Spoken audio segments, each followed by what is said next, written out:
I am back.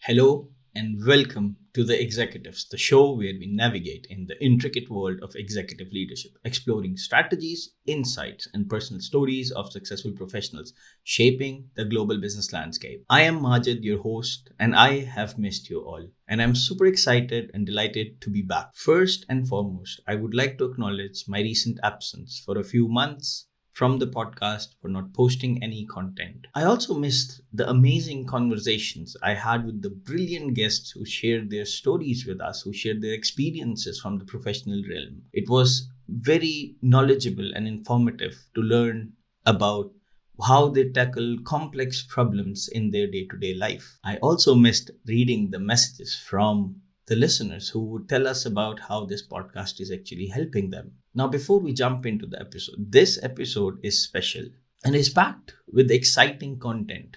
I will be sharing first what happened. Why was I completely off the grid? Then I would also be sharing what is the effort that goes behind a single podcast. How do we create a single episode and what is the process for it? Plus, we will be discussing the role of adaptability in the fast-paced business environment, featuring inspiring stories like Samsung, which evolved from being a small trading company to becoming a global tech giant, and the evolution of Netflix from a DVD rental to a streaming powerhouse. But that's not all. I would also be sharing some of the really valuable lessons that I learned during the phase of my absence that I feel I am going to take these things with me for a lifetime. So stick around because you will not want to miss a single minute of this episode. I would like to thank the guests. They shared their experiences, their personal stories, their insights of how they grew, how they faced challenging, how they solved complicated problems. And that knowledge, that value, that information is extremely valuable. And I feel like whenever I go into these episodes, I am always learning and something new in every single episode, regardless of the difference industry, or for example difference in the role, or the difference in the geolocation, for example, of how things are done in Germany as compared to how things are done in Vietnam, for example. So I'm very grateful to the guests, but in addition, I'm also very grateful and thankful to the listeners who actually listen to the podcast and share their thoughts as well, and request for speakers, like request for me to bring guests. I remember reading one message that was asking me to bring a guest who's a technology leader and ask them about work-life balance. And the second one I remember was about someone asked me, they run a startup and they want me to bring in about someone from the people's domain or HR, and talk to them about like how should they make sure, for example, that the people are actually happy. So these are just two requests I got. I have had other requests as well. I get a lot of requests and I'm trying to fulfill as much as I can. So before we jump into what actually happened, I would love to share who am I. Because there might be some new people listening. So for those of you new, my name is Majid. I am a seasoned product manager with 9+ years of experience in product management. I have worked in different geolocations, different industries, for example, fintech, SaaS, social media publishing, enterprise resource planning software, HRM systems, and other financial systems as well, in addition to entertainment and a few other domains. I am very passionate about building products that actually solve a problem for the end consumer. And oftentimes, I'm always having this discussion with other product managers or other product leaders who are thinking about asking the CPO of an organization that, hey, would you buy this product? But the reality is the product is not going to be used by the CPO. The product will be used by maybe someone who's a business development manager or maybe an HR, for example. So you have to talk to the actual consumer because the decision maker might be different from the actual consumer. So in addition to my professional work, which is product management, I have actually published 2 books. One is about creativity. It's called Unleashing Your Creativity. And the second one is called The Path of Love. It is a love story. It is, as I say, it's an engineered love story. Throughout my career, I have actually worked with some really fantastic companies such as Cref, Ventura Travel, Maminova, and at Maminova was my own tiny little startup where I was helping startups, mid-sized companies, and so also corporates as a product management consultant, helping them launch products, help them build teams, help them improve their processes, help them do product audits, help them do discovery, for example. What kind of problem do they want to solve? Or helping them also with pricing models. How should they charge their customers for the product? And at times, I also saw, for example, companies with no processes or too much processes, making the delivery really, really hard. And I would help them optimize the whole process, the agile delivery processes. Beyond my professional life, I love to read, write, listen to stories of other people. For example, cook delicious food. If you don't believe me, just see these pictures. These are cooked by me. And travel. These hobbies actually help me to be grounded and inspire my work in product management, because my most important hobby is to cook food. Now let's look at the example of food. For example, food is not just eating. When you think about it, if you go to a restaurant, food is a journey basically. And oftentimes I talk to people and they tell me, hey, the food tastes good, but before you actually taste the food, there is something else you interact with the food even before you have the first bite in your mouth. Now, for example, if I'm in a restaurant, I end up eating a bite of the chicken biryani, for example. The first thing I do is I ordered, of course, and the second thing that happens is basically they bring the biryani, they put it in front of the biryani, and I see the biryani, and I'm like, wow, that looks really appetizing. It looks really tasty. And then what happens after that is, because there's a lot of spices involved in the cooking of biryani, a lot of aroma rises from the plate of that amazing, delicious biryani. It basically gets to my nose, and I smell the biryani even before I actually had the first bite. Now, of course, I would not smell the biryani if I had a nose clip on my nose, but you actually end up smelling and seeing the biryani before you taste it. And the third thing is, you take a bite, you put it in your mouth, you chew, and then you let the flavors sort of, your mouth explores the flavors of the delicacy of the amazing biryani. And this is exactly why I believe food is not just eating. Food is, the whole thing is actually a journey. It's an experience. It is how you experience food. It is, you see the food, you smell the food, and then you end up tasting the food. Because we talked about who am I, and now I would love to share actually what happened. Why was I off the grid, like completely off the grid since February 2024? Now, in February 2024, I actually underwent a major surgery which required a lot of time for rest and recovery. So I was not able to walk, and the journey itself was extremely challenging, both physically and emotionally, because I experienced pain. It was excruciating and intense, and went through a lot of rehabilitation, literally the whole day rehabilitation. And this included, for me, to learning to stand up again myself, learning to walk again, which was a massive, massive undertaking for me as a person. This itself, this whole journey, this whole experience for me was very transformative. And also, it was really, really challenging. And it also tested my resilience and my strength. And I remember before I did the surgery, I remember talking to the doctor. He said, Majid, it is really important that you think about that you are going to get through this. You have to be positive. You have to be more optimistic that you are going to recover from this challenge. I actually felt that the doctor was right, because they did the surgery and the surgery was done really nicely. Everything was fine. I remember when I came out from the OT and I basically opened my eyes, and I was literally struggling with pain. It was so much pain, which is normal. And the thing is, it takes time for the pain to get over, and then you have to basically start collecting your own strength again. You have to start making your body strong again, which is something I had to do as well, which basically tested my own strength. This was a really transformative experience. It was a really hard journey for me. It tested my resilience and also my strength.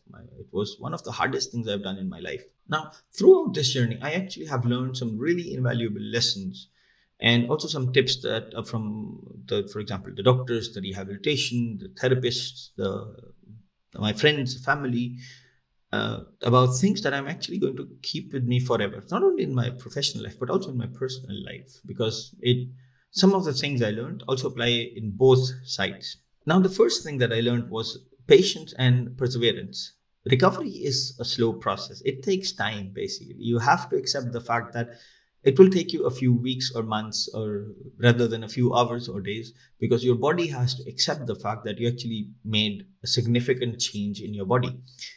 And even if the surgery went well, you have to give it time, and you have to basically take one step at a time, one small step at a time, and celebrate these small victories. I remember when I basically just came out of the OT, and I think it was a few hours after my OT. I cannot say exactly because I was still not 100% awake. So there were people who came out and they wanted to make sure that the surgery went well.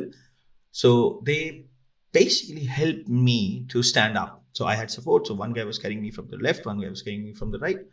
And they asked me to get up. So they helped me to stand up. And I got up. It was really painful. I still remember it was really painful, but I did get up, which was something when I think about it now, I'm just, for example, imagine a healthy person getting up from bed. It is something not a big deal, right? But I just had a massive surgery. I basically was asked to stand up, and I had support, of course.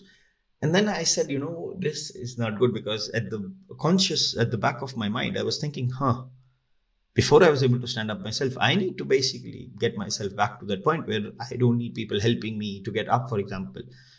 And then I had set up smaller milestones, set up smaller victories, which was helping me celebrate. Now, the second lesson I learned was maintaining a hopeful and positive outlook, even though this was my like one of my most challenging times. I would not say I have built so many products, I've delivered so many projects over the last 10 plus years, but I can say this was by far the most challenging thing I've done in my life. And staying positive was actually uh, it does help at the end of the day. I know it is much easier to say than it is to do.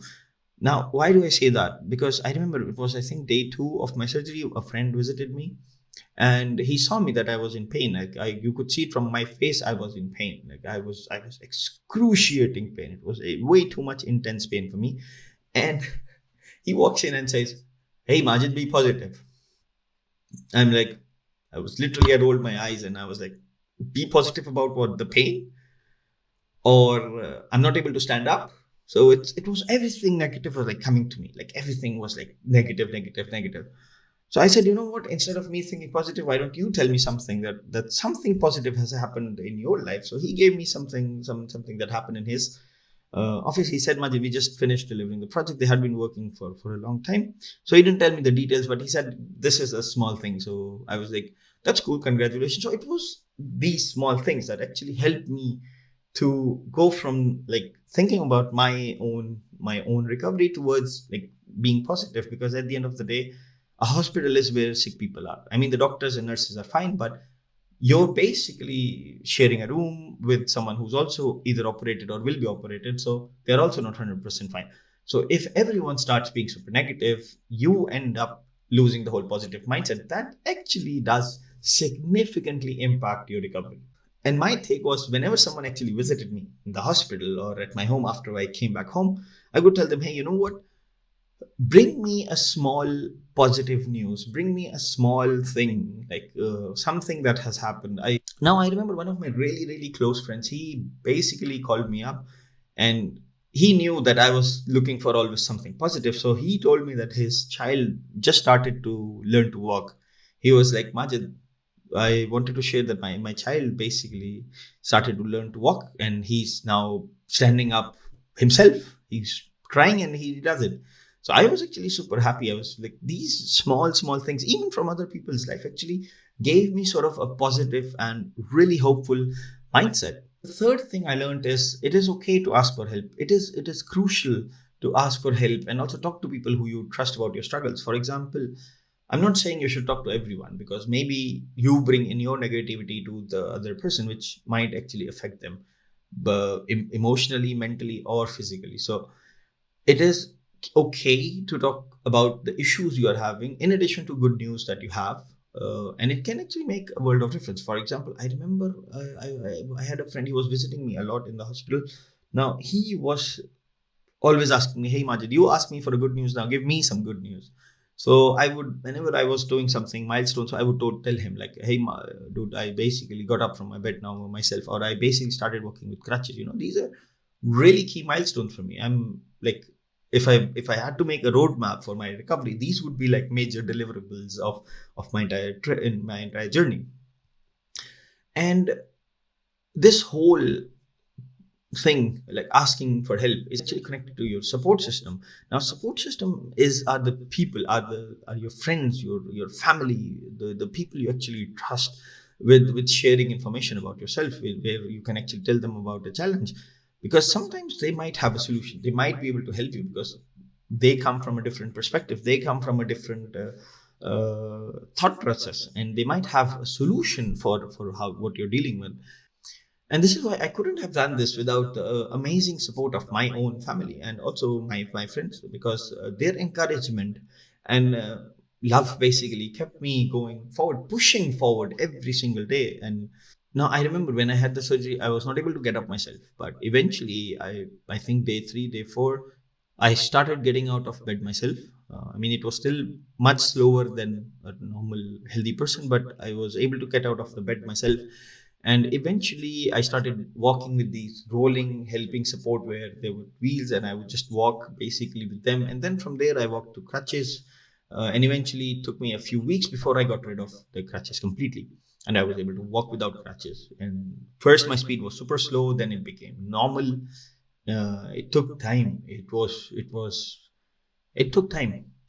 Now, the next thing I learned was about eating a balanced diet. Now, eating nutritiously actually helps you recover faster and also regaining strength. Not just if you're sick, but also generally. If you're not eating properly, your body will not get the nutrients, your micronutrients, for example, um, which will help your body regenerate energy. Now, if you take too much sugar, for example, that will give you temporarily energy, but also will have repercussions.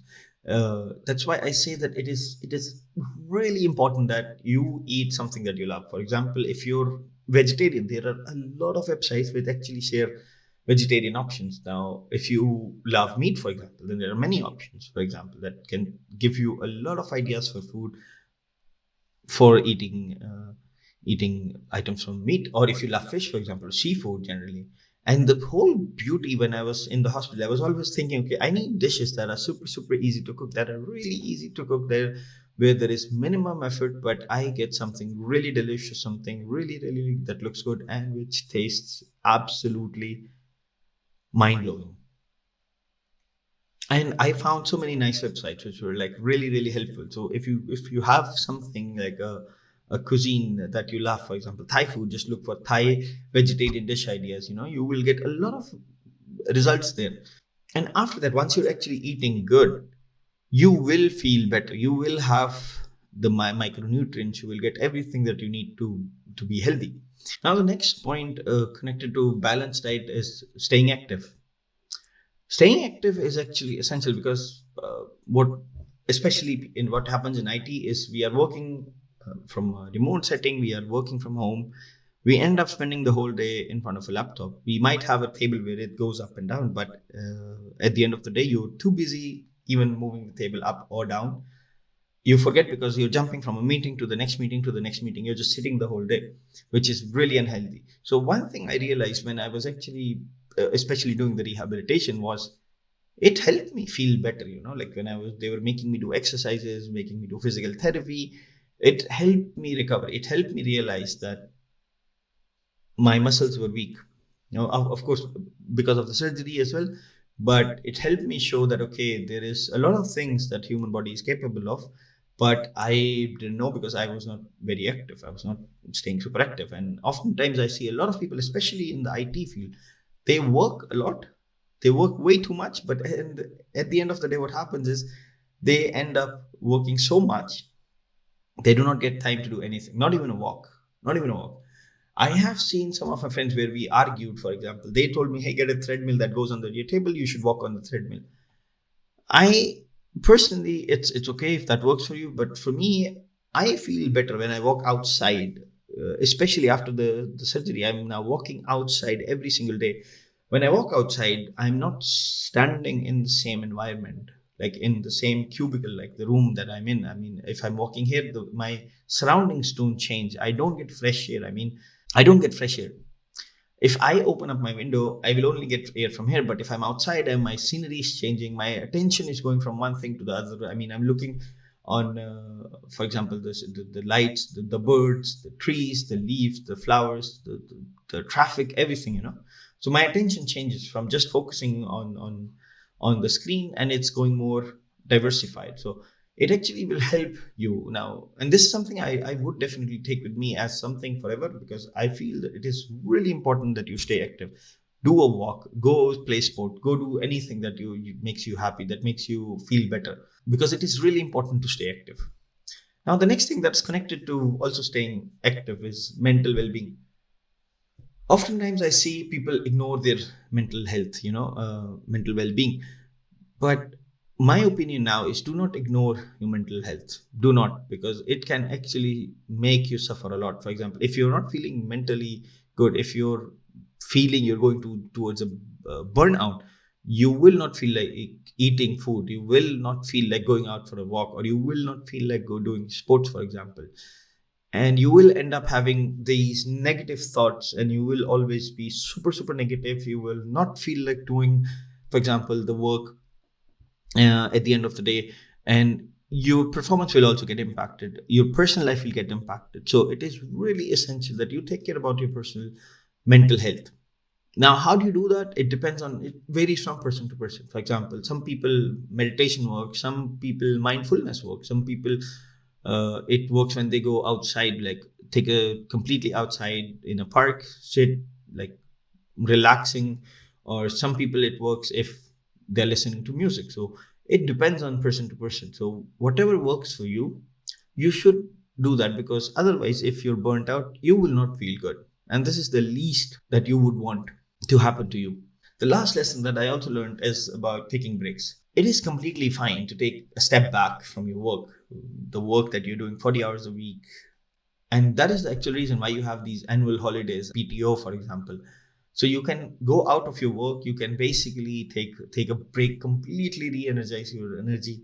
You can think about what can you learn, how can you come back, because normally at work we are super busy, we have a really, really busy schedule, and our body doesn't relax. So if you're working, let's say 8 to 5, you just work, and then you come home, you do house chores, you do other things, take care of the apartment, you take care of washing clothes, you take care of cooking food, for example. So that's not taking a break. You're basically just going from your office work to doing housework. So I learned it is okay to take a step back. So when I was in the hospital, I was forced basically to take a step back, because I decided not to take my laptop with me. I was like, nah, I'm not going to take my laptop. I want to take a step back from everything, from a laptop, from technology, from as much as possible, so I can focus on my health and I can let my body energize again. If you think about work, there are challenges every day that you're solving. There are complex problems that you're solving every day. So if you have holidays, book something, go somewhere, enjoy, take time off. It is essential. Now, since we are speaking about challenges and also we lessons learned, I want to share a story that basically I remembered when I was talking to one of my friends about. So before my surgery, I was interviewing with a company for a role in product, and the CEO of that company was a passionate guy, and he had asked me, Majid, can you tell me one of the most challenging things you have done in your life? At that time, it was before surgery. So my answer was, yeah, I've taken an idea from ideation towards generating the first MVP, launching the product, and doing from zero to millions in annual recurring revenue, or managing extremely complex products, and so on. But now my answer is different, because the most challenging thing is not scaling a product from zero to a few million euros of ARR, but it is by far learning to walk again, learning to get up again. The whole journey of what I experienced from recovery about this whole process, like my health, because it was hard. I remember it was really hard. One of the hardest things I've done, because I could see how slowly I was walking when I was with crutches, for example, or how slowly I was basically going to the washroom, how dependent I was on someone to help me go to the washroom, or how dependent I was on basically just even getting out of bed, just standing up in the beginning. This experience was definitely very terrifying and also exhilarating, but also acted as like it taught me a lot of things about my own self, my own body, and also generally about things I need to consider for my future. This journey of overcoming challenges, adapting to new situations and circumstances, also got me thinking about the evolution of this podcast, the executives. Just like my recovery, the executives has also had its fair challenges and also has grown and adapted over time. Now, why did I actually start this podcast? The business world actually has its own challenges. It's not always green. There is sometimes issues, complicated problems, and also challenges that people need to solve. And the challenges, because are solved by people, I always find it super interesting to listen to the stories of people. I find it super interesting to see how people solved complicated, complex problems that needed to be solved. Because one thing I learned over the period of years where I mentored someone or I was mentored by someone, I was asked questions or I asked question was my problem for from tomorrow can be something that you already solved yesterday. So what this means is essentially you might have had the same problem yesterday. Now you have the solution because you got over it. And this particular solution can help me solve my problem. And this is what actually inspired me to create the executives that dialogue with Majid, because I wanted to help people to understand the life of working in, for example, startups, much smaller companies than working in mid-sized companies, corporates, launching your own startups, or struggling with challenges in a particular department, for instance, and that too across multiple industries or geolocations. Now, my goal was to create a platform where professionals from different industries, different experiences, different geolocations can share their advice, give advice to people, and also share the good, the bad, the ugly aspects of their professional life, and also share personal stories or insights of how they are solving these complicated challenges, so people can actually grow from these experiences. Now, we launched the podcast somewhere around 20th October 2023. I am super grateful to all the listeners, to all the guests.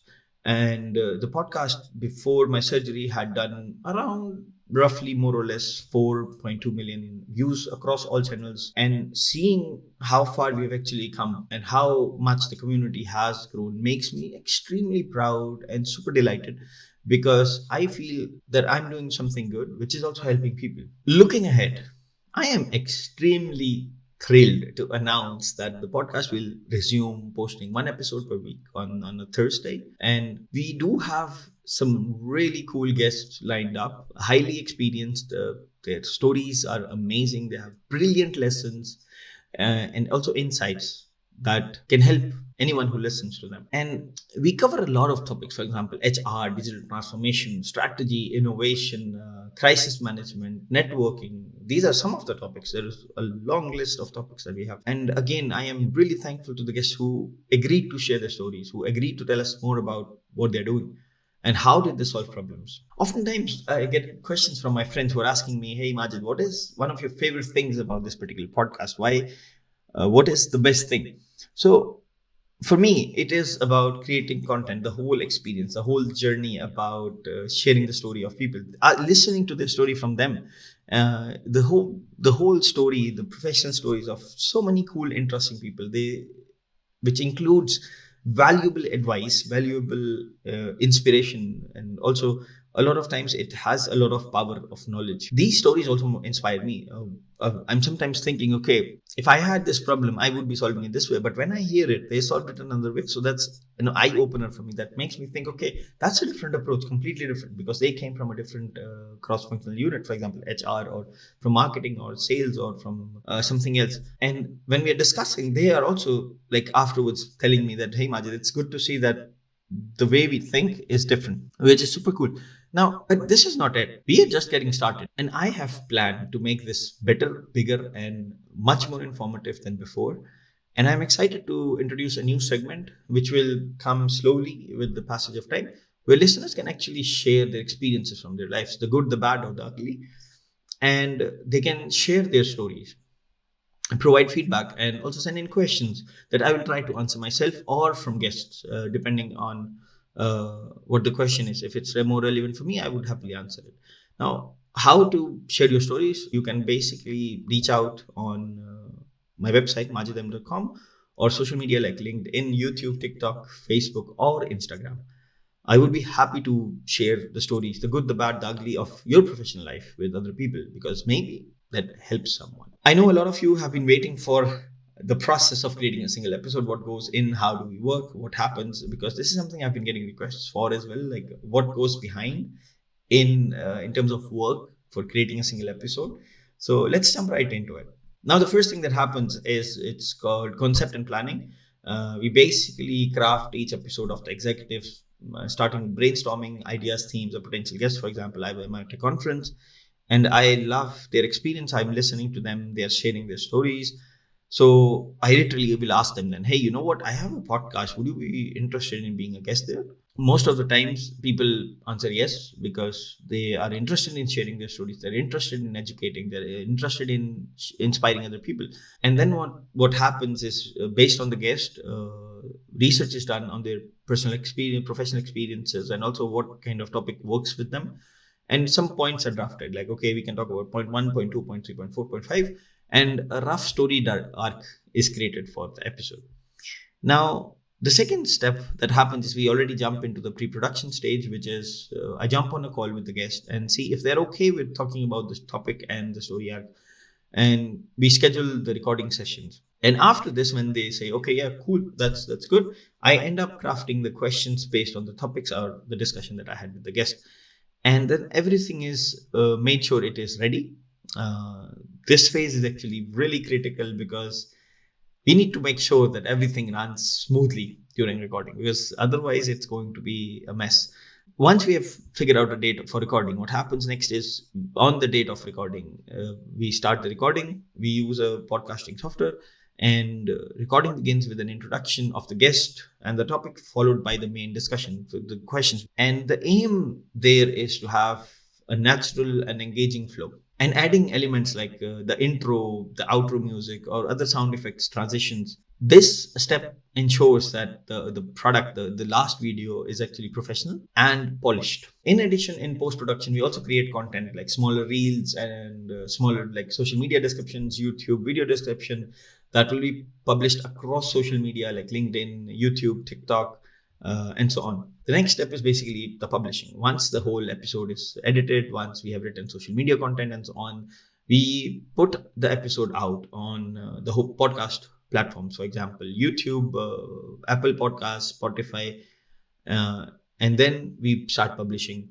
on other social media. Now, after release, the last stage is monitoring the whole podcast. How is it performing? What is happening?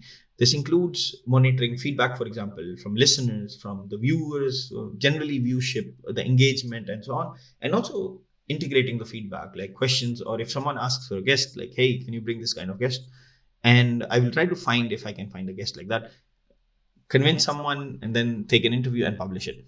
Now, this cycle helps us stay connected with our audience, and also ensure we are delivering valuable content, because at the end of the day, I feel the whole goal, the whole purpose of this podcast is to be a knowledge hub, is to be sharing stories, insights of these extremely experienced professionals. Now that you have gotten a glimpse into the behind the scenes process of creating each episode, let us shift our focus to a crucial aspect of business, which is adaptability. It is essential in business and it is essential in life. My whole journey about the recovery was basically adapting and also evolving, relearning how to walk, for instance. Now, adaptability is really important, because understanding and embracing change is key to thriving in today's dynamic world, because we live in one of the fastest paced world. For example, things have been evolving at really fast pace, like really massively, like quickly things are getting changing, for example, evolving over the time. And that's why I decided that it would be super cool to explore the concept with some really powerful examples. One of the key lessons I've learned in my career and also recovery is the importance of adaptability. Businesses need to adapt to be able to be adaptable to survive and thrive in today's fast paced moving environment, because adapting isn't just about reacting to changes but proactively anticipating them and making strategic decisions to stay ahead from the competitors. For example, if you're applying for a job, you need to have a more better skill set than the other competitors, for example. And in addition to that, it is also important that businesses that monitor trends and industry trends and consumer behavior can actually pivot more quickly and effectively when change occurs. For example, this foresight or the whole anticipating market will allow them to develop new products or services that meet emerging needs of the customer. Because at the end of the day, if you're running a business, service based or product based, if your product or service does not solve a problem for the customer, they are not going to pay you. Now, the next thing is about embracing technology. If you're a business or an individual, technology is actually one of the major driver of change in the business world. For example, we had internet, then we got faster laptops, then now we have smartphones, and now things are evolving. Now we have ChatGPT, for example. AI is sort of helping the business world as well. Companies that evolve, companies that adopt new technologies can actually improve efficiency, enhance customer experiences, and stay competitive at the end of the day. Now, this doesn't mean that every business needs to have the word AI in their portfolio, but they can still think of things like, for example, automation. How can they help their employees? How can they embrace technology and make the lives of their employees better? Now, the last thing is companies need to be flexible. Companies need to have flexible strategies that can be actually adjusted in time as situations change. For example, now ChatGPT came. We need to adapt to make sure that somehow we integrate that, or somehow we make sure that we still stay competitive, the businesses stay competitive. This essentially means being willing to change course if it's the current path is actually not yielding enough, or it's not going towards the desired result. What I see oftentimes is, I remember talking to a CEO and he told me, hey, this is my end goal, and this is what is my startup's vision. I'm like, so what happens after that? Do you shut your startup down if you hit that goal? Because that goal was, it was pretty achievable, and I think he could have done it within 2 years of launching the startup. And that means the owner is not thinking about a bigger picture. He's not willing to adapt. He's not willing to listen to the market. He's not willing to listen to the customers. And that is a big problem, that if you're not flexible in strategy, you're not willing to listen to people who are your customers. If you're not willing to listen to your customers, then you will end up losing revenue at the end of the day. Now, the same CEO, I was wondering, what will he actually do if he hits his goal of, will he shut down his business, or will he just stay on the same page with generating the same revenue? Because at the end of the day, maybe the problem is now for the customers. After 5 years, the problem is gone, and there is another problem in the same domain. So that is something I do say, that businesses in general, small, medium, large, all of them need to be flexible in terms of strategy. Big companies, I've often seen their goals are complex and like really big, but the smaller goals from them are derived, which is for 6 months, 1 year, 5 years, 10 years, and so on. This is why I wanted to share stories. Why? Because all of these points connect to real experiences. Let's look at a real example. Now, Samsung started in 1938 as a business that dealt with dried fish, locally grown groceries, and noodles. And over the decades, Samsung diversified into various industries, including textile, insurances, and retail. However, it was their entry into electronics market that truly transformed the company. Basically, it changed the entire company. Now, in the late 1960s, Samsung started producing black and white televisions. This was the beginning of their journey into the electronics industry, and Samsung did not stop there. They did not. They continued investing heavily in research and development, leading to the production of semiconductors, mobile phones, advanced consumer electronics. And now, when you think about it, you have smartphones from them, you have smartwatches, you have TVs, you have laptops, you have electronic appliances, washing machines, microwaves, and so on. The list is huge. Today, Samsung is actually a global technology leader, known for its innovative products, and significantly contributing and significant contributions to the tech industry. Their ability to adapt to market demands and technological advancements has been a key factor in their success. Now, the second example that I would love to share is Netflix. Now, Netflix started in 1997 as a DVD rental by mail service, challenging the traditional video rental model dominated by Blockbuster. Initially in 2007, Netflix introduced their streaming services, allowing subscribers to watch TV shows and movies online instantly.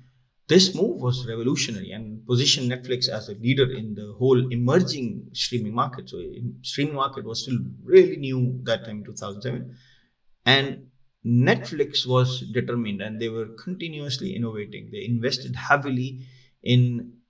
they invested heavily in creating their own original content, producing hit shows like, for example, House of Cards, Stranger Things, which has actually attracted millions of new subscribers. I remember now when you look at Netflix, there are other movies, of course, by other producers, but Netflix is doing some really good content. Now, essentially, today Netflix is a global streaming giant and available in over 190 countries with a huge, diverse library of content that appeals to really wide audiences. And their whole willingness to adapt and innovate has been crucial to their success. Now, these transformations underscore the importance of being open to change and also continuously evolving. The journey of Samsung and Netflix highlights how adaptability and innovation can lead to remarkable success and growth.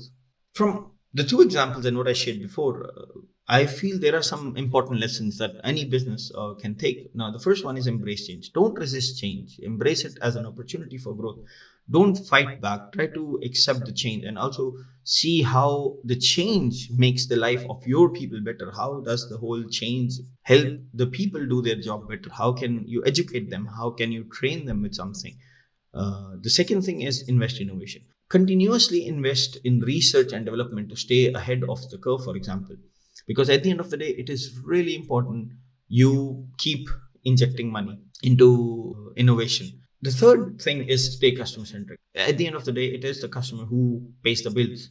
So do keep the needs and preferences of your customers at the forefront of your business strategy, because now you might be a SaaS product, you might have a lot of features, but if the customer is saying, I don't need these features, I need this, and if it's not only him, if it's most of the customers, and you're not prioritizing this, they will probably go to your competitor because the competitor built what they were asking for. Now, for example, explore new markets, diversify your offerings, and to mitigate risks. For example, if one product dies, you have something else to continue the business, which is connected to embracing change, for instance, or adapting and evolving over the period of time.